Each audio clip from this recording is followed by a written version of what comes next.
গরিবের ঘরে কি রান্না হচ্ছে? আমার তো মনে হয় রান্না হচ্ছে না, বড় লোকের ঘরে রান্না হচ্ছে। অনেক গরিবের ঘরে উনুন বন্ধ হয়ে আছে, যারা বিদেশে পড়ে থাকেন অনেকের ঘরে রান্নাই হচ্ছে না, হোটেল বন্ধ, খেতেও পাচ্ছে না। এই যে ডালটা দেখছো, ডালটা আমাদের জন্য 2 হপ্তাহ ধরে গ্যাসই নেই। ম্যাডামের বলার পরে 2 হপ্তাহ আগে একটা পুরানো ইন্ডাকশান পেয়েছিল, আমাকে দিয়েছিল রান্না করে খাওয়ার জন্য।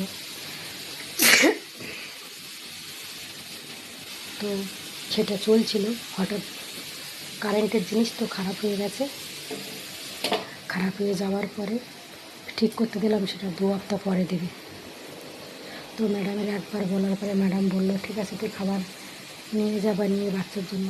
তো রোজ তো নিয়ে যেতে পারবো না, আজকে দিয়েছি, এইটাই কপাল যে বাচ্চাদের আজকে খেতে পাবে, 2 দিন পরে ভাত খেতে পাবে। 2 দিন ধরে মুড়ি খাওয়াচ্ছে। এই যে ভাত বানিয়ে আমি প্লাস্টিকে রেখেছি, অনেকগুলো ভাত, 4টে মানুষের ভাত তো কম হয় না। তো অনেকে বলবে যে প্লাস্টিকে বাজেছো কেন?